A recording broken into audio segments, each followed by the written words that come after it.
Can you see my screen? Yep. Yes, we can. Okay, perfect.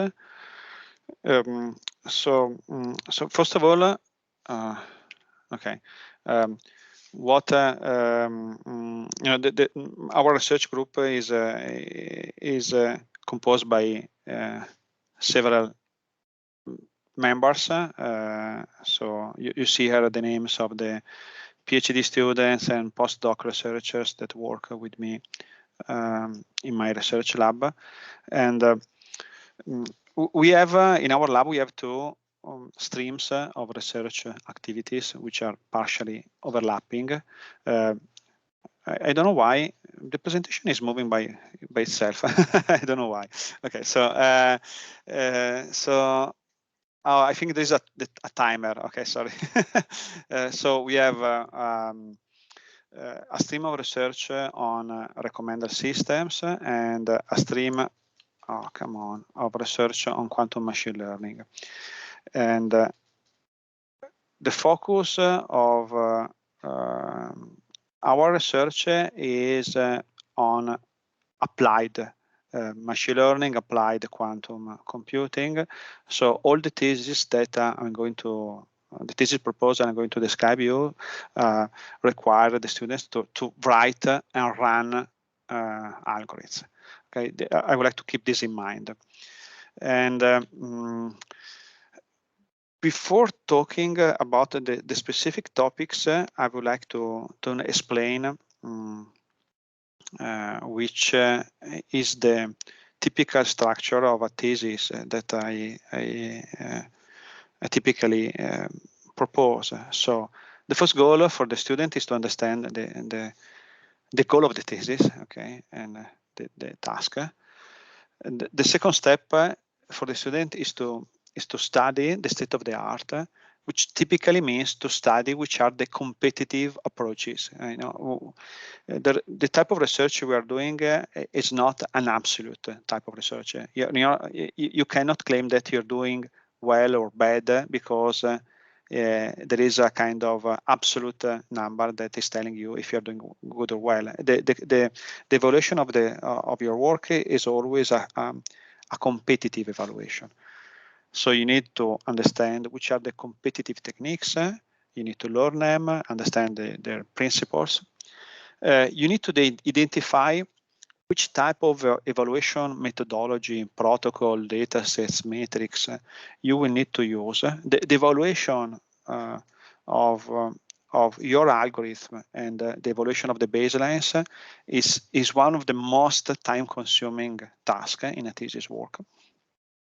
So it is really important to understand how to do this. And before thinking about which are the algorithms you have to implement, you will have to implement or to be able to run the baselines. Okay. Once you have, you know the baseline, you know the evaluation protocol, and so on, then you start designing your novel approach, okay, which will be a trial and error workflow, because typically your first implementation will not work well, and because you will compare the quality of your algorithm with respect to the baseline, you will not be happy, and then you will need to search for new ideas, or you will have to tune your approach, and so on. Okay, and typically you repeat this until we are all happy with the quality of the results, or there's no more time, and in a thesis, in a research thesis, even a negative result is a result. Okay, because remember that a research work has to evaluate a research hypothesis, and if we don't know in advance the answer, okay, so either a okay or so either a good or a bad answer is an answer. Okay, and I would like to give you some examples of running thesis we have in our lab. The first example is on recommended systems. And so the typical recommender algorithm takes into account one type of interaction, which are called the clicks of the user with the interface. So in this example, the user clicks on friends, and the algorithm use this information, only this information, as an input from the user. The goal of the thesis, this running thesis, is to take into account all the other information that is available on the screen. So if I know that when the user clicked friends, all these other possible choices were present on the screen, this type of information could help the algorithm in improving the quality of the recommendation.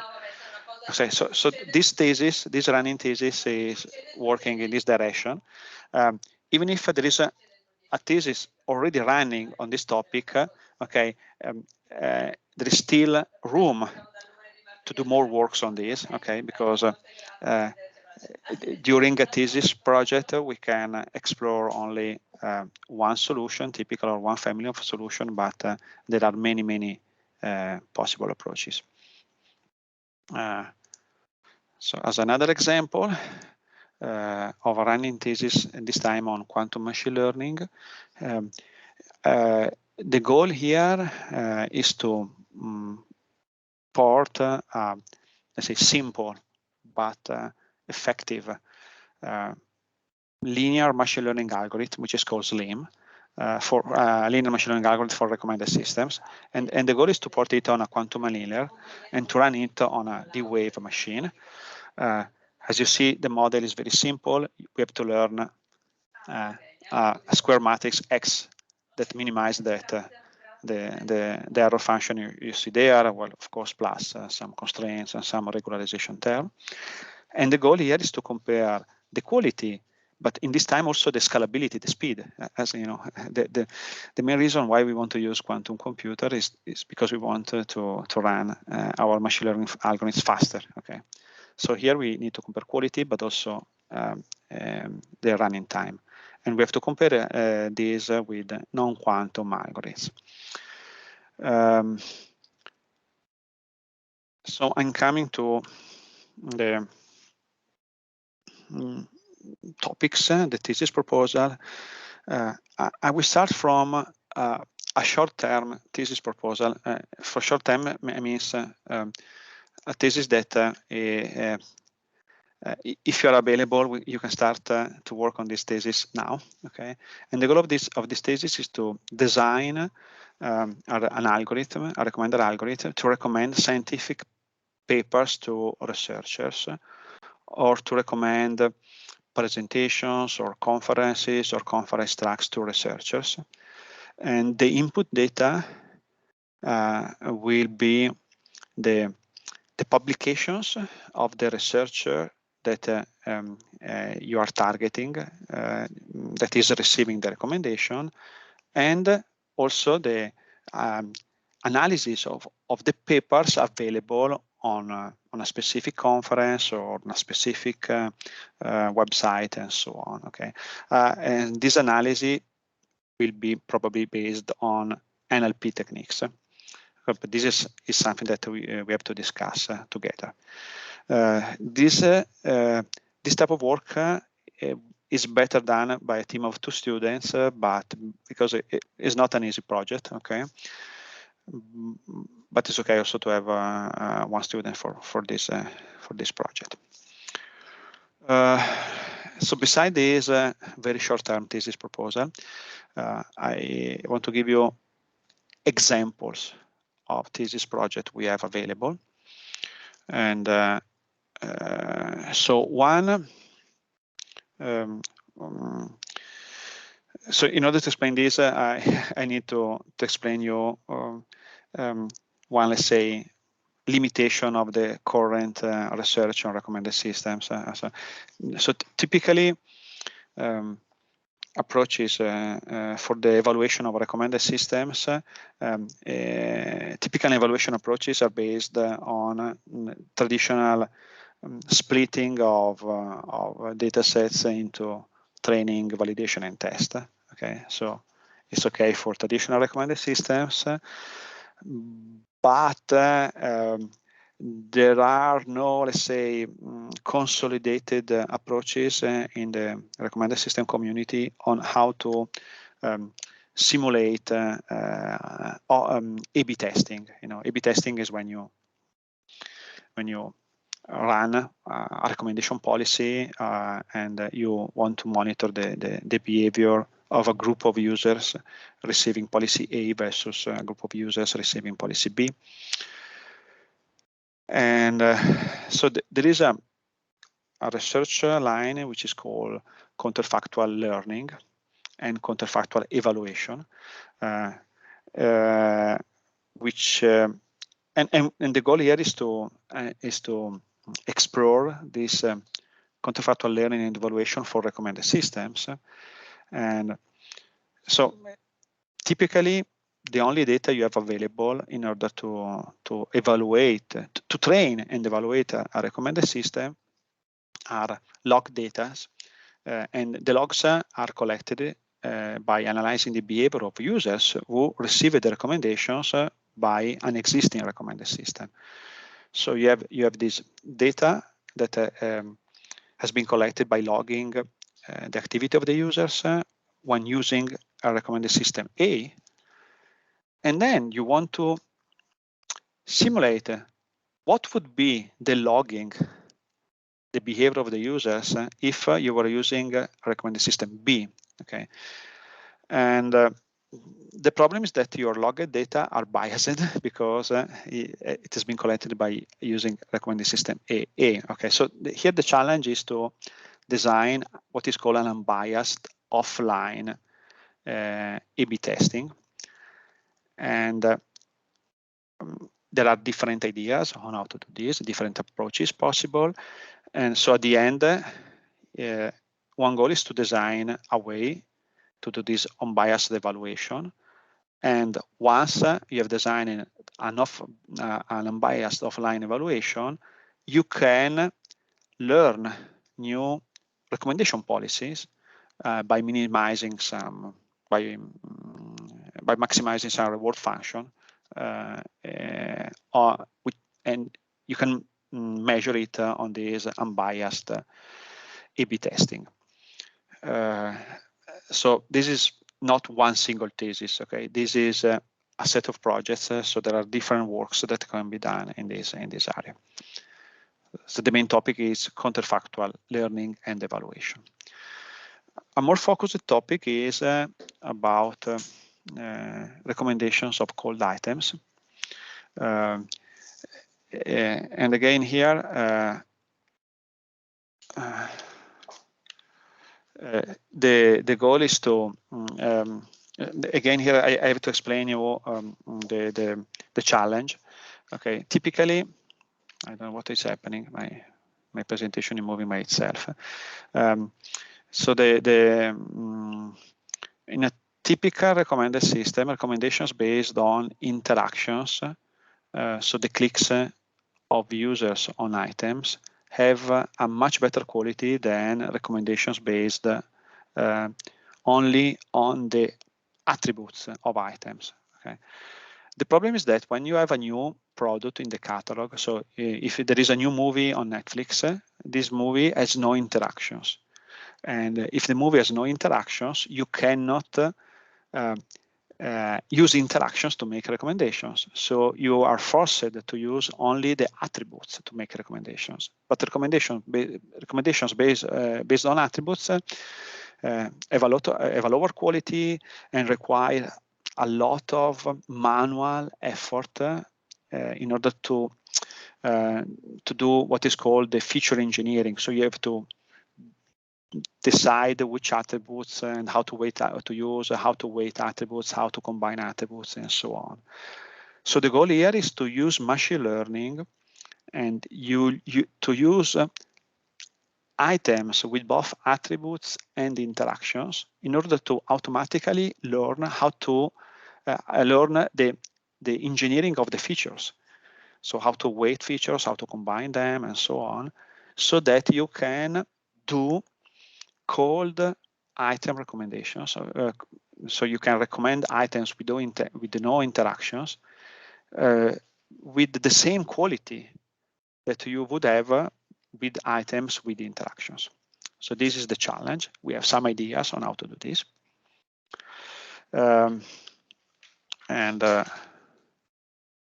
Sorry, there is an error in my last slide. The last slide was was supposed to be an example of what to do with the quantum machine learning.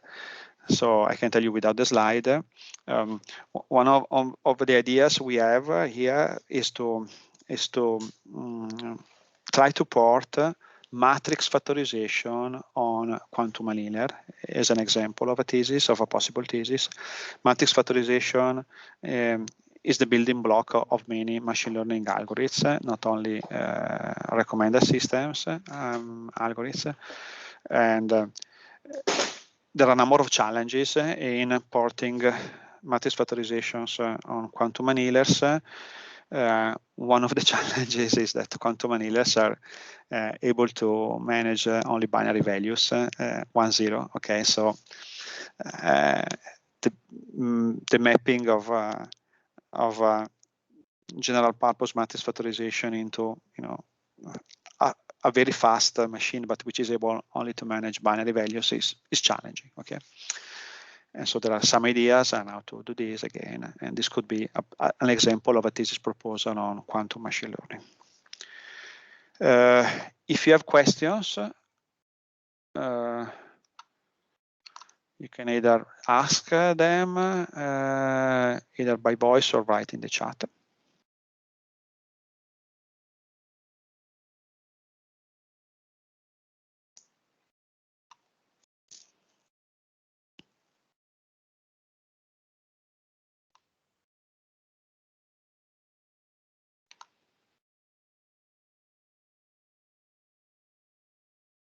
I'm not sure if you can still hear me. Yes? Yes, we can, sure. Okay.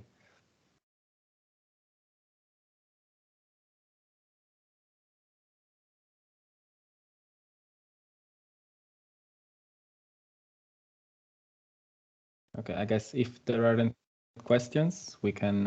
You can sure. Forward the questions to me. Okay. Okay. Good. Thank you so much. Thank you very much, Professor Cremonesi. Bye. So now we can give the word to Professor Gatti, if it's with us. Yes, Davide, I am here. Okay. Hi, guys. Let me just share. Okay, now I can do that.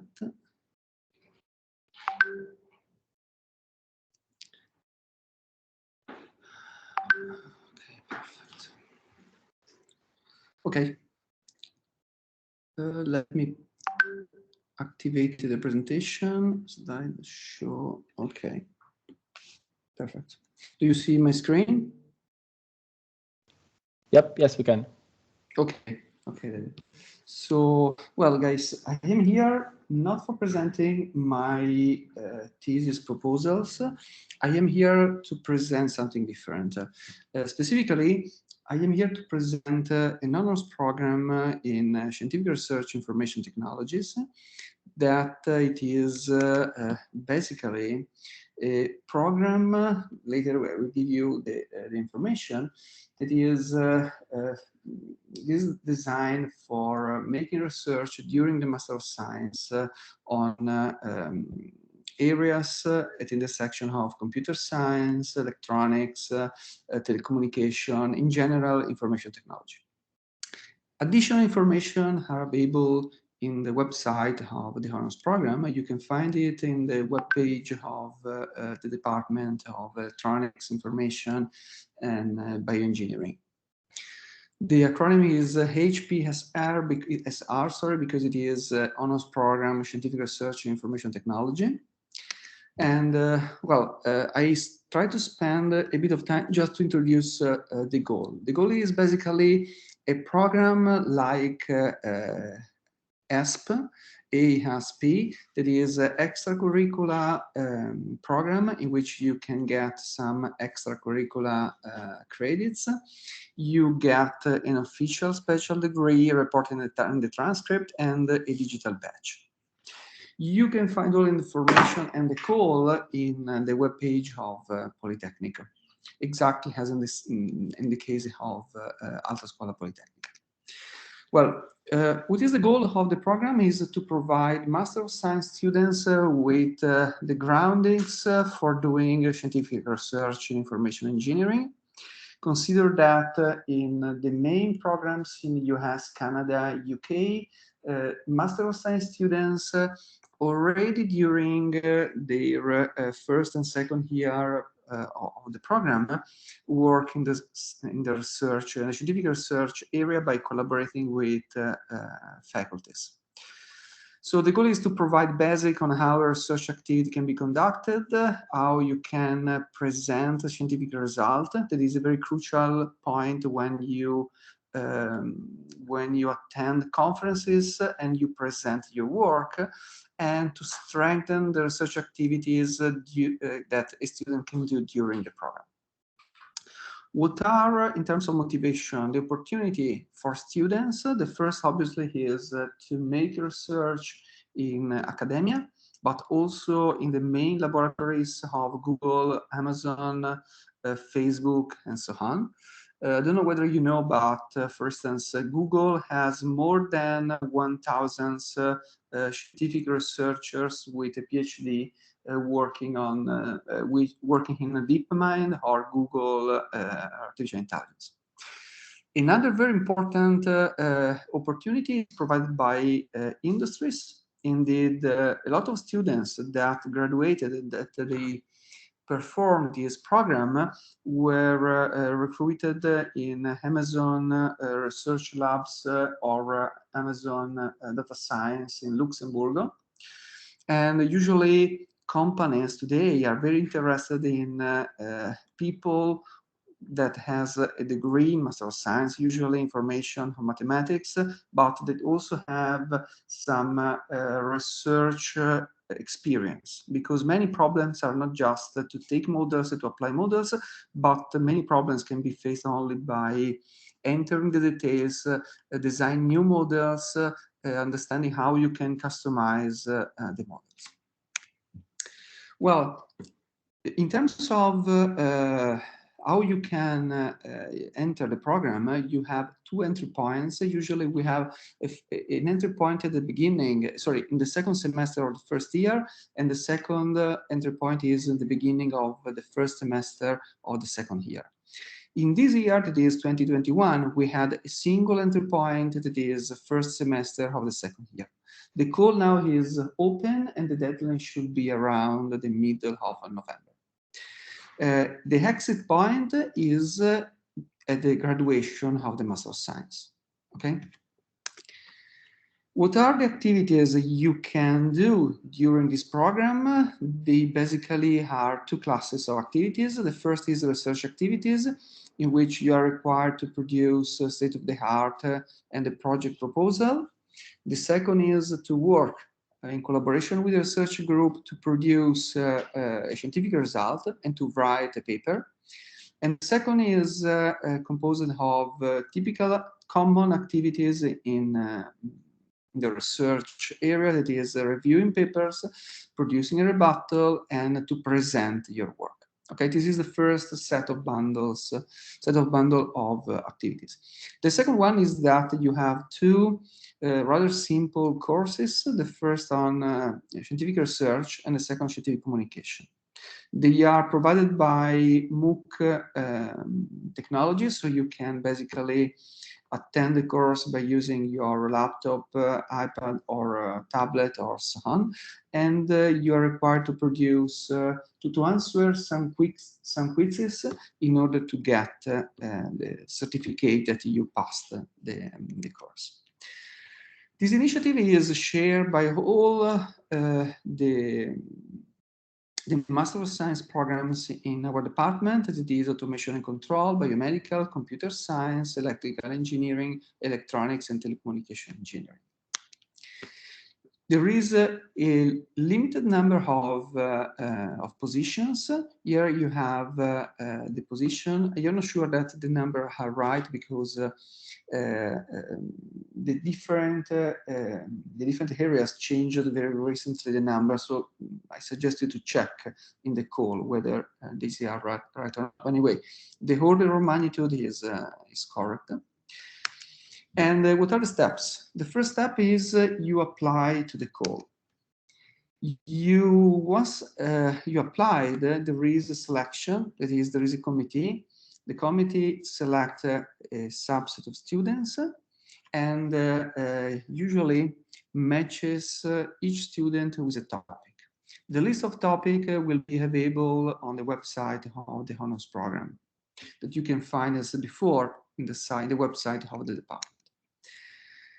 The third step is you start collaborating with the research group, working to the state of the art and to the preliminaries of your research.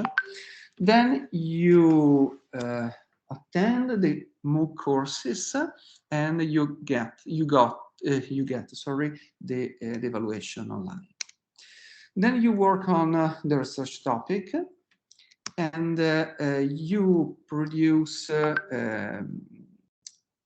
preliminary presentation on the state of the art and the research proposal. That is, basically, this is my topic, specific topic, and I would like to investigate this problem along these directions. Then you do the research work, the true research work, and then you produce a scientific paper in collaboration with the research group. You review paper of other students, and you produce a rebuttal for your paper. And finally, before the Master of Science graduation, you have a long presentation, usually 40 minutes, 50 minutes, in which you present your work and you defend your work in the front of a committee. Okay. Usually, the presentation during the Master of Science graduation is 15 minutes, and in 15 minutes you can just provide a very approximative description of your work. You can just introduce the topic and to summarize very quickly what you have done. Here, instead, you are required to provide details and to defend your work in the front of the committee. Finally, you get the honor. The honor is without any grade. That is, it is a pass or not pass. Okay, so you cannot get the honor with, for instance, 30 laude or something different. No, it is only grade or not grade. The research activities are strictly related to the Master of Science thesis. Specifically, they are the same. Basically, your Master of Science thesis will be exactly the work that you do during the honors program in scientific research. So you're just required to produce a Master of Science thesis that is, let me say, in terms of content, it is a bit larger. It is, you are producing something that is more significant in practice, and it is expected to be an important result from the scientific literature, from the scientific community. What are the relationship between the tracks? Usually, every possible student, for instance, in a track can apply to other tracks. So, for instance, if you are a telecommunication student, you can apply to topics in computer science or vice versa. Okay, and there is a sort of compatibility among these tracks. Here, very quickly, you have the timeline. for the Unicall year, in this case of 2021. Well, for simplicity of myself, I just reported that the application is October. As I said before, it is open now, the application, but the deadline is November. So you can apply, making your application. Later we will see exactly what you are required to produce. Then there is a very, very quick candidate selection, in which, as I said before, you are assigned a topic and basically a supervisor for your topic, and then a research group, sorry, for your collaboration. And then from the end of November and December, you can start to work on the preliminaries and the state of the art of your thesis. Then you are required to attend and to pass the soft skill courses and to present at the middle of March. Anyway, by the end of March, the state of the art and the research proposal of your work. Then you can start to work on the research from April on, and you're expected to conclude the program with your graduation. Just before the graduation, you need to submit a paper. Submitting a paper means that you should produce a paper on your work, on your thesis. This paper should be uploaded on an online repository, that is 𝗒𝗘𝗢𝗙𝗢, and you're expected to publish this paper in a main conference in computer science or another different track, as soon as there is a deadline for a conference related to your work. Paper submission, paper reviewing and rebuttal, where you are given a paper of another student to review, and then to answer, to reply to the review that you received on your paper. And just before the graduation, you are required to present and to discuss your paper, okay?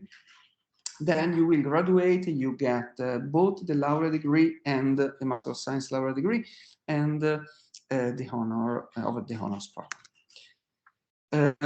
Here the schedule is here, but it is already discussed before. What you are required to produce in the application: your CV, a motivation letter, and then a list of research topics that you are interested in investigating.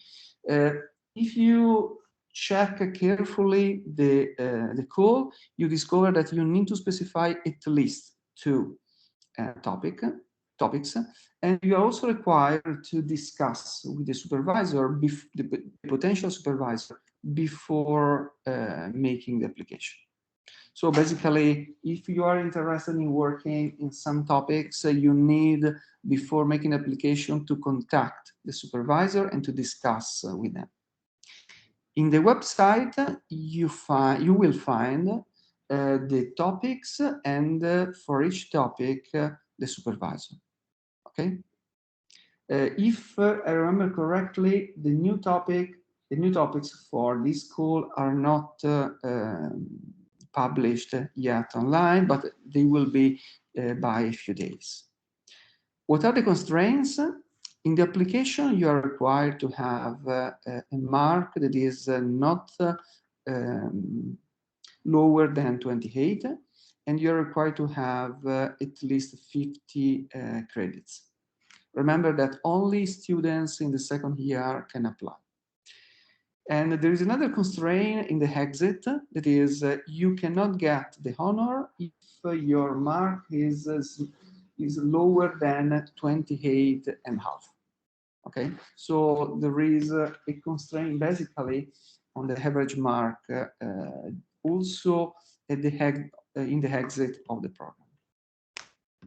Okay, on the website of the honors program, you can find also the work produced by the students before you in terms of state-of-the-art project proposal, presentation, paper, and so on.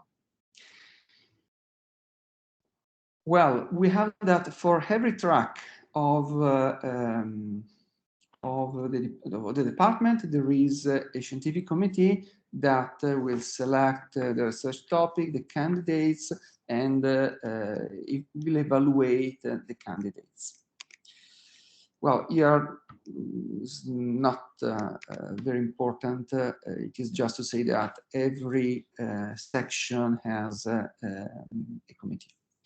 Okay, so I think I should have presented entirely the program. Let me know whether you have any question or curiosity related to the program.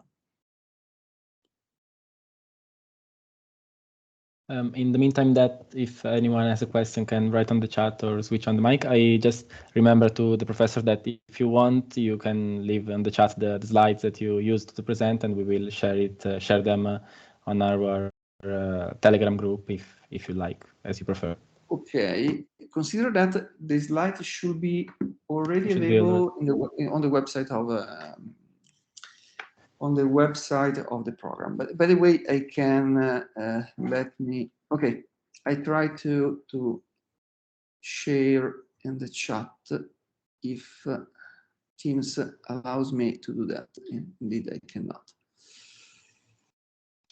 Anyway, I can do it in this way. Let me, okay. Okay, I can share the Dropbox link to the slides. Perfect. We will share it with all the other members. And so now if anyone has a question, I will thanks a lot Professor Gatti, and if Professor Martinenghi is with us, you can... Okay, good evening. Good evening. Can you hear me? Fine. Yep. Okay, let me share some slides with you.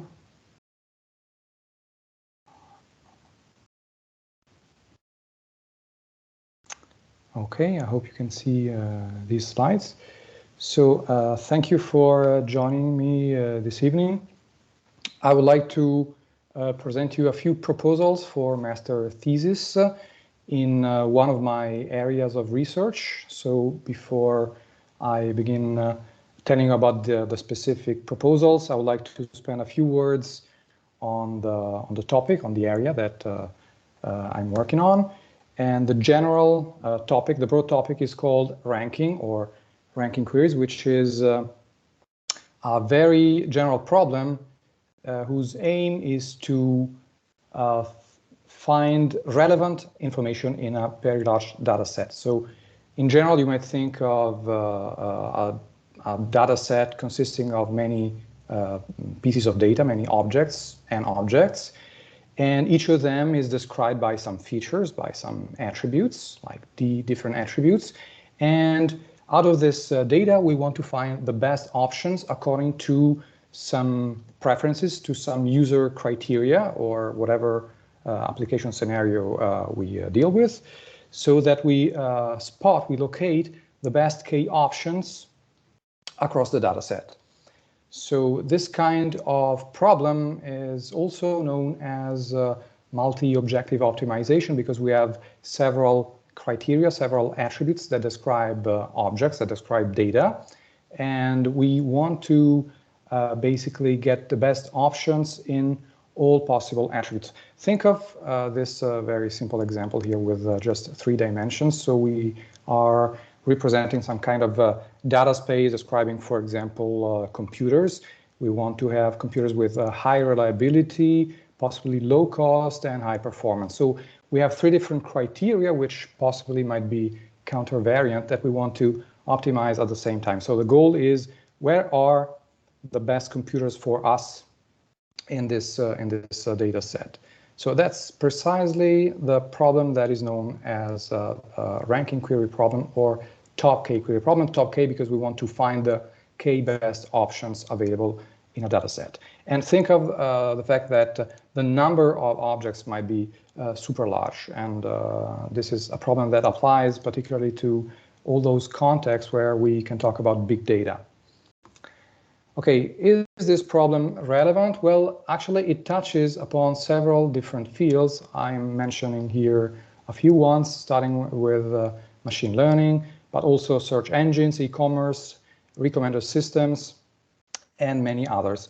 Why? Because the notion that requires us to find the best options out of a very large set of options is actually ubiquitous. So let me just pinpoint a few concrete examples of that. This is a very typical example of search. So you use normally lots of search engines to find information that you desire to find. And well, this is some windows from a popular search engine that allows you to find, for example, accommodations.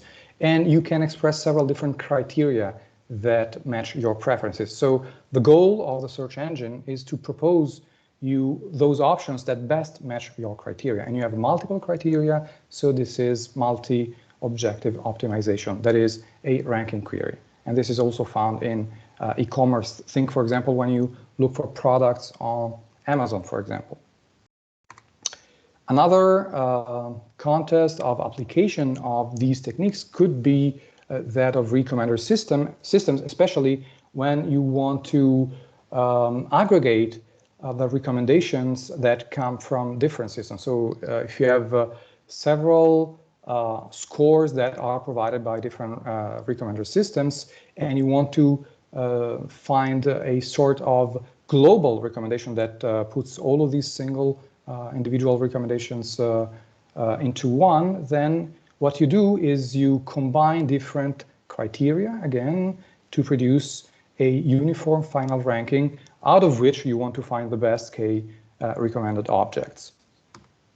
In machine learning, you have literally thousands of different algorithms, and in a good part of them, you might find applications for this idea. Think, for example, of classification, or just to mention a very specific algorithm that is very easy and very well known, the k-nearest neighbors algorithm.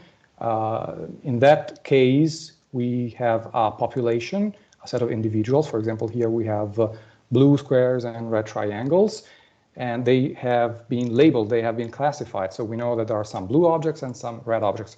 When we see a new unknown object, for example, this green circle, we want to classify it as either red or blue, so that's a classification problem. And with the k-nearest neighbor algorithm, what you do is you try to find those k objects that are closest to this target object. So for example, if we try to look for the 3 closest objects, we see that there are 2 red triangles and one blue square. So we might conclude that since most objects in the neighborhood of this circle are red, then we classify it as red. So again, this is a problem that is from another field, but it can be recast as a ranking problem. Feature selection is something that is also used a lot in machine learning. When you have too many features that describe your objects, it might be difficult to run some of the algorithms, so you have to select those features that are the most representative ones. But again, this is something that can be recast as a ranking query problem, because we want to find the k most representative features out of a possible very large space of features. Now, just to conclude this very brief overview over the field, let me mention what we mean in practice with a ranking query. Here we have an example of a data set with just 2 dimensions, price and distance. For example, this might represent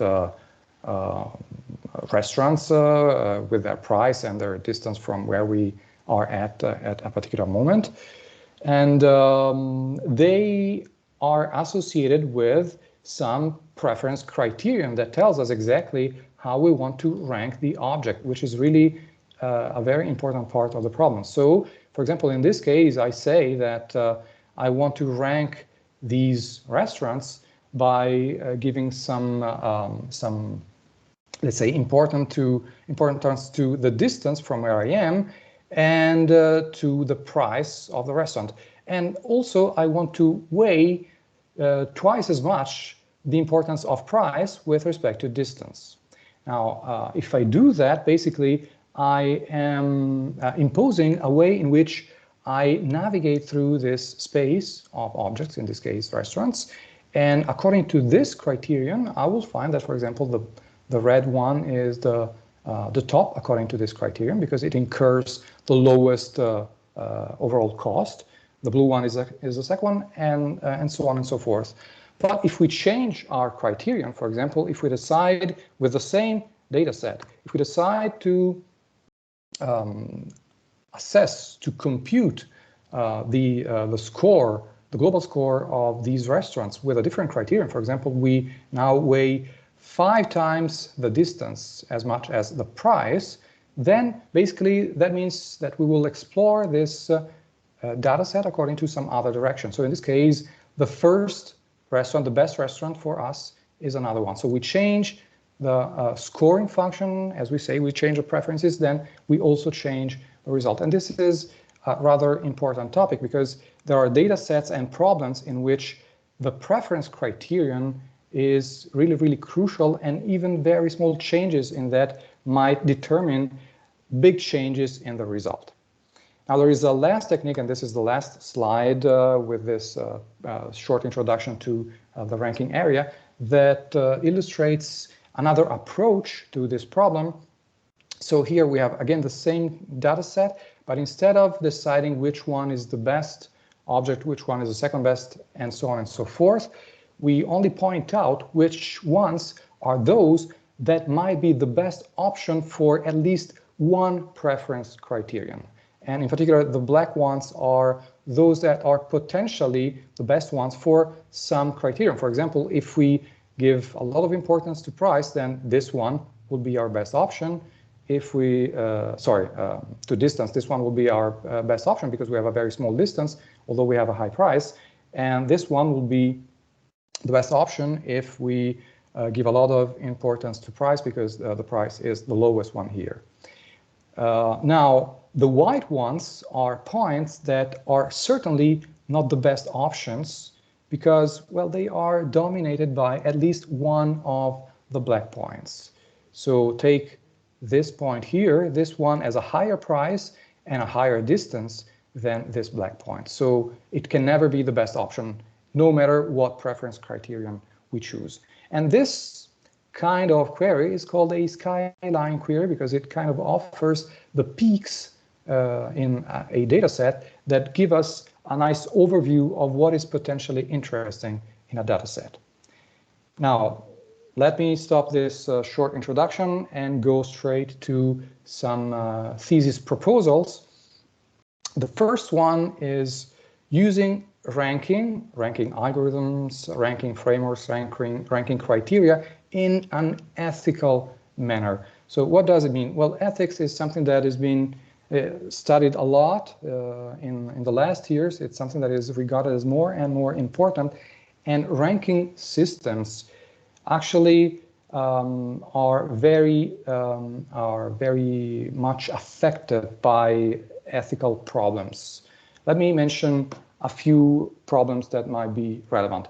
First of all, where do we use ranking? Well, I mentioned a few application areas, but let me also mention some scenarios, some social scenarios in which ranking plays a critical role. For example, consider the problem of admission to universities. We have, for example, committees that evaluate the admission of candidates for our PhD. Actually, I did this a few years ago together with Professor Cremonesi, so I'm sure he also remembers this experience. And what do we have? Well, we have some criteria, we have some features of the candidates, of the students in this case, like their grade point average or like their age.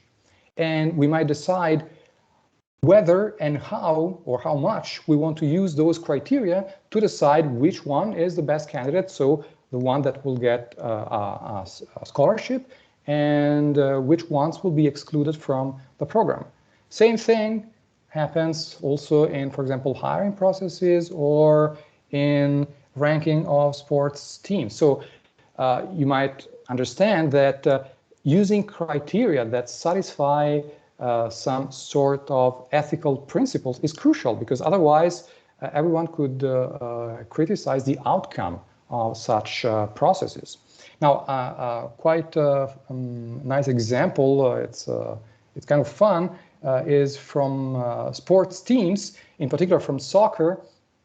Well, the FIFA association ranks national teams according to some criterion that you can see here. You have 0.5 P0, where P0 is the performance of a team during the current year, plus 0.3 times P1. P1 is the performance last year, and then something else times P2, which is a performance 2 years ago, plus something else times P3, which is a performance 3 years ago. Now, as you might know, these criteria give rise to some final ranking. And for example, nowadays, and I think in the last couple of years, the top 1 team was Belgium in Europe. But actually, if you change these weights just a little bit, I mean, a few decimal points, I mean, hundreds of a point in these coefficients here, well, the ranking changes quite drastically. So some other teams might become the top 1 team.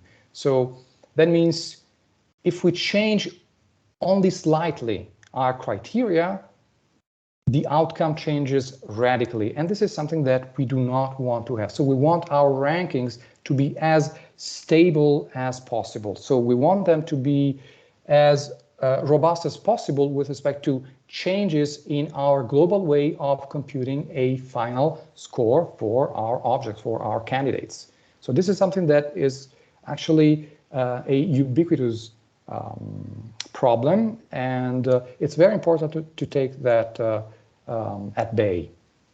Another thing that we might want to take care of is the notion of diversity. So we might have a population of individuals that we rank in some way, and that population might have some kind of distribution. Now, are we going to preserve this kind of distribution also in the output of our ranking? So if we select the K best candidates according to some criterion, are we preserving, for example, the diversity of genders, ethnicity, and stuff like that? So this is something that it's very important today. People take a lot of care about these aspects, and we might want to inject these properties into a ranking system. Another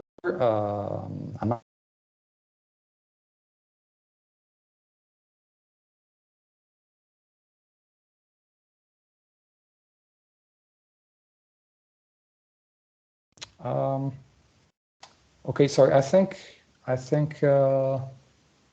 yep, can you hear me now? Yes, now perfectly. Okay, sorry, I think the connection went out for a few seconds. So I was mentioning the idea of fairness. So we want to preserve some distribution of attributes that we find in the input, also in the output, for example, gender, ethnicity, and something like that. And also, like we have in skylines, we still would like to have objects that in some way are different from one another. So we do not want to have as the K best objects, K objects which are all super similar to one another. We might want to diversify things.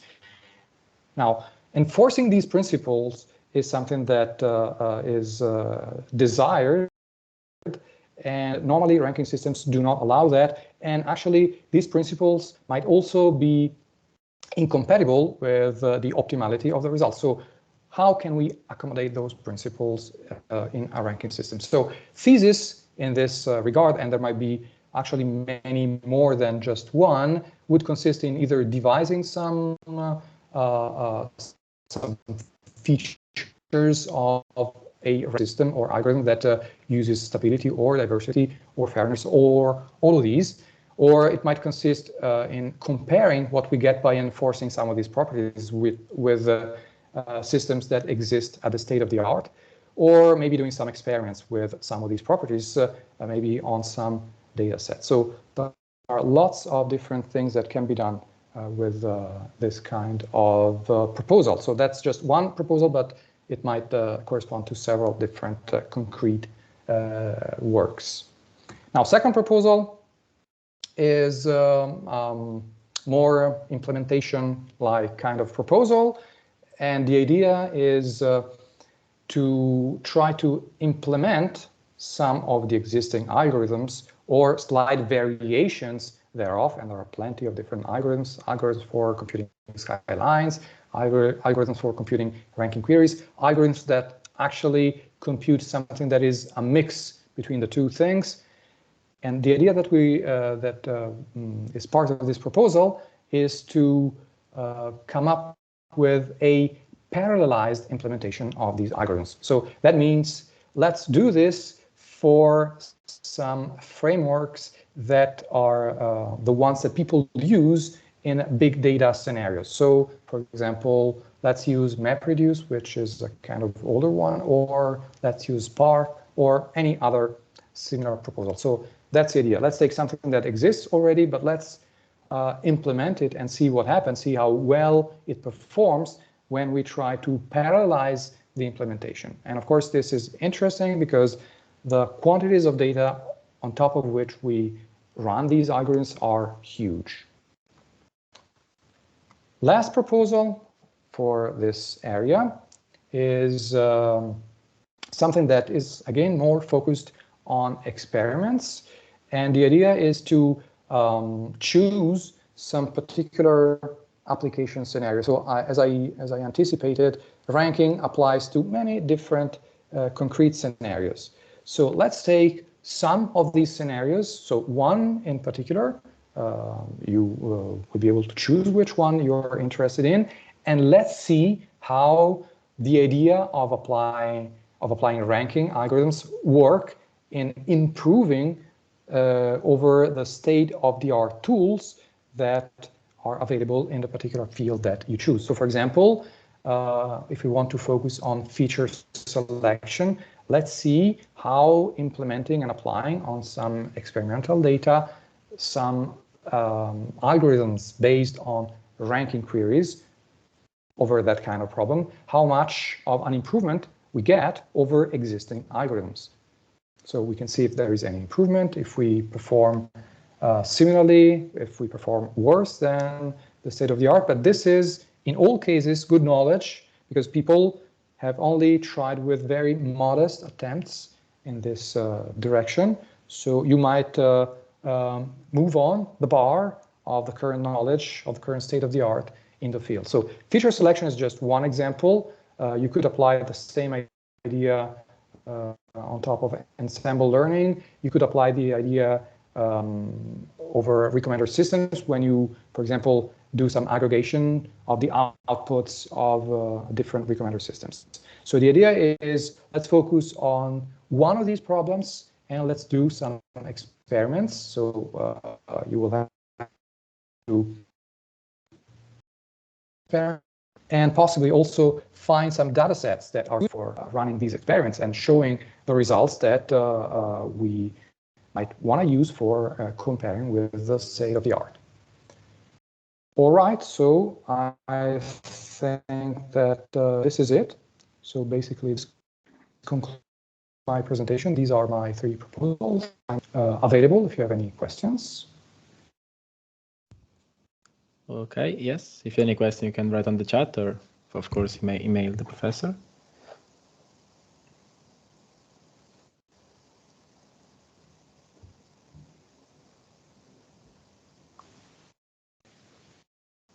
I think there is a question. So, I think there is a question because someone is writing. Can you see the chat, Prof? Okay, when are the theses supposed to start? Well, we can start right away as soon as you're ready. There is no particular start date.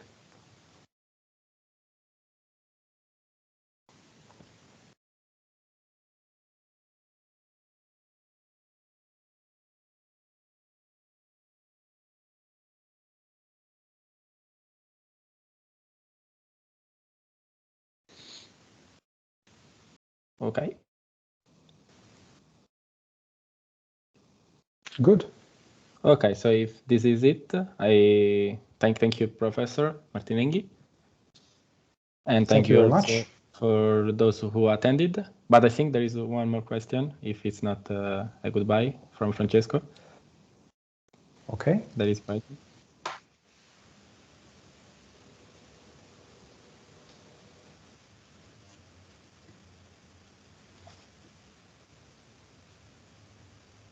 Okay, no, it was a thank you for organizing. So I thank you again, Professor Martinenghi, and thank you also for those who attended. Goodbye. Thank you. Bye-bye.